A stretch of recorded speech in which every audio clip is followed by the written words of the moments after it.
Among collections of Aesop's fables is the story of 4 bulls and a lion, retold by many famous writers. Here is one rendition. 4 bulls were such great friends that they always kept together while feeding. A lion watched them for many days with longing eyes, but never being able to find one apart from the rest, was afraid to attack them. He finally succeeded in stirring up jealousy among them, which ripened into a mutual hatred, and they strayed far away from each other. The lion then fell upon each of them separately and killed them all. The reasons given for the bulls to grow apart are different in the retellings of the fable. Some, like this one, say that the lion fomented jealousy or competition among them. Some say the lion got them started whispering against each other with rumors. But what would be the most effective way to separate those who love and depend on one another?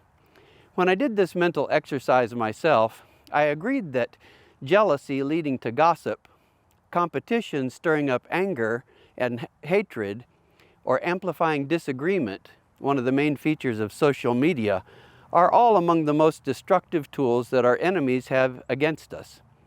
But with some reflection, I decided that, in my opinion, the most destructive force of them all in our country and in our churches is idealism. One of the key paradoxes of Christianity, or any belief system for that matter, is that it provides core ideals that are to be held strongly. And yet, if we hold too closely to our own view of those ideals, they can become destructive. An example of this is seen in the life of John Calvin, who had a very strict, well-thought-out view of theology and believed wholeheartedly in his convictions. So complete was his loyalty to them that he gladly saw his theological opponents beheaded or burned at the stake. Many of them suffered months of torment to force them to recant their positions prior to their execution. This is what Calvin wrote in regards to one such person who was a longtime acquaintance. Servetus suffered the penalty due to his heresies, but was it by my will? Certainly his arrogance destroyed him, not less than his impiety. And what crime was it of mine, if our counsel, at my exhortation indeed, but in conformity with the opinions of several churches, took vengeance on his execrable blasphemies? Why did this happen? Because Servetus dared to take a copy of Calvin's most famous work, write criticisms in the margin, and return it to him. How do we start out with strong convictions and end up justifying the murder of our opponent?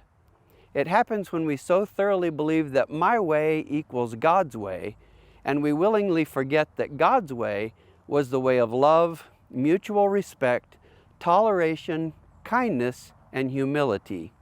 It always was, and it still is. Listen to these words of Jesus. But I say to you, love your enemies and pray for those who persecute you, so that you may be sons of your Father who is in heaven. And upon his crucifixion saying, Father, forgive them, for they know not what they are doing. When it comes to people who disagree with our point of view, we have these instructions from the Apostle Paul, who met Jesus after his ascension and was converted from enemy to bestie. And the Lord's servant must not be quarrelsome, but kind to everyone, able to teach, patiently enduring evil, correcting his opponents with gentleness.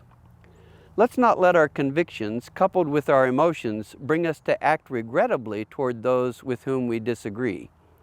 What better opportunity will we ever have to show the power of Jesus' way of dealing with people?